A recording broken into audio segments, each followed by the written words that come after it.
श्री स्वामी समर्थ. चला आज आपण रवा बनवणार आहे.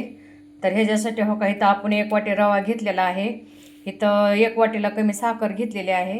इथं काजू बदाम काढून घेतलेले आहेत. इथं 2 इलायची घेतलेली आहे आणि इथं गावरान तूप घेतलेलं आहे. तर हो का इथं कढई ठेवलेली आहे. तर आता आपण थोडं तूप घालून घेऊया आणि गरा भाजून घेऊया व्यवस्थित. हो का आता आपण तूप घालून घेतलेलं आहे. बघा आपला आता तूप गरम झालेला आहे. तर आता रवा टाकून घेऊया आपण. आणि हा बारीक रवा आहे. आता मस्त खरपूस भाजून घेऊया. बघा हो का आपला आता रवा असा खरपूस भाजत आलेला आहे. आणि जर रव्याचा असा एकदम सुगंध वास यायला लागला की असं समजायचं की आता रवा आपला भाजलेला आहे.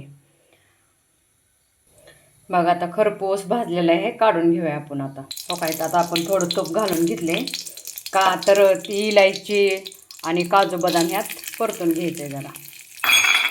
म्हणजे जरा थोडे खरपूस असे तळून घेतले की एकदम छान लागतात चवीला. म्हणून आपण असे थोडे तुपामध्ये परतून घेणार आहे. हो आता परतून घेतलेले आहे. तर आता आपण ही रवा ह्यातच टाकून घेऊया. आणि आपण गरम पाणी ठेवलं होतं हो का इकडं. तर आता हे आपण ह्याच्यामध्ये टाकून घेऊया.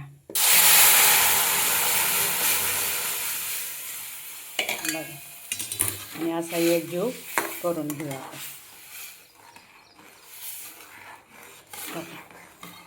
आणि आता आपण ही साखर ह्याच्यामध्ये टाकून घेऊया.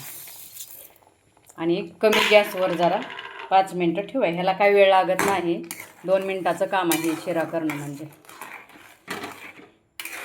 आता कमी गॅसवर थोडं घेऊया शिजवून. हो का आपला असं शिजत आलेला आहे. तुम्ही ह्याच्यामध्ये केसरही वापरू शकतात.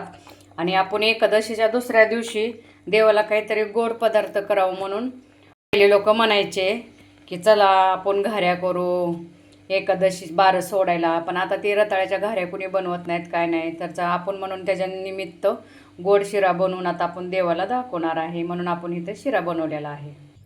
बघा हो का असं झालेलं आहे. आता आपण गॅस बंद करणार आहे आणि देवाला दाखवून घेणार आहे.